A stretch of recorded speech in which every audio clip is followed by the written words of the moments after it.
Hey everybody, it's Mr. D again from Gaston Middle School. Thanks for watching.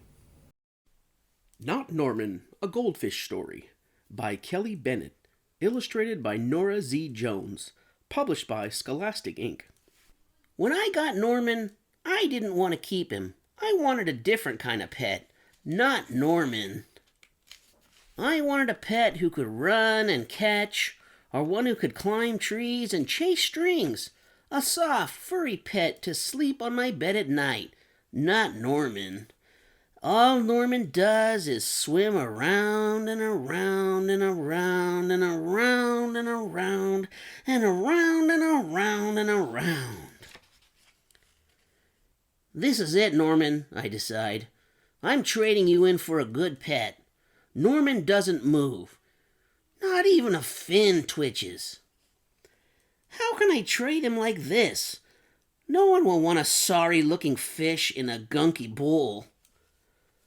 When I drop Norman into his nice clean bowl, he starts dipping and flipping and flapping his fins around. He looks so goofy I have to laugh. Don't think just because you made me laugh, I'm going to keep you, I tell him. Tomorrow, you're out of here. Norman blows a stream of bubbles. The next day, I take Norman to school with me. If I talk him up real good during show and tell, maybe someone will want him. On the way there, I see my friend Austin. Austin has a real cool dog and 7 puppies. Want to swap one of your pups for Norman? I ask. Who's Norman? Asked Austin. My goldfish, I say. By the time I rescue Norman, half of his water is gone. I'm sorry, I tell Norman when we get to school. I'm really sorry. He just stares at me all googly-eyed. Finally, it's my turn to show and tell. Just as I start to talk about my goldfish, Emily shouts, "Jenny's gone! Who let my snake loose?" Does anyone want to hear how I got Norman? Does anyone even ask to hold his bowl? No.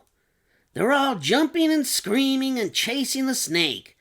Not Norman. He's looking right at me.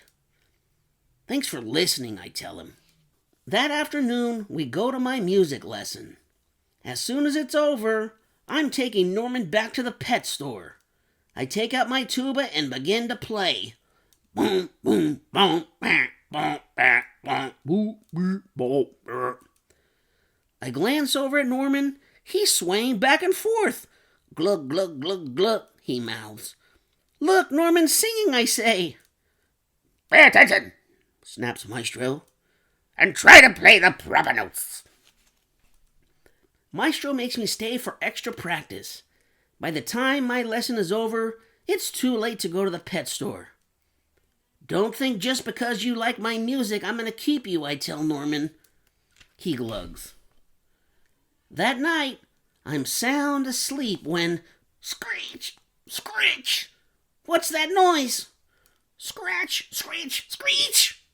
Yikes! Something's out the window! Then out of the corner of my eye, I spot... Norman! He isn't scared.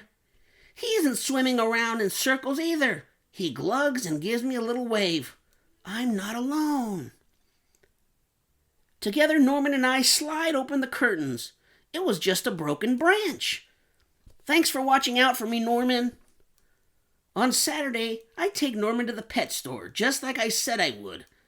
I look at the cats and dogs and snakes and birds.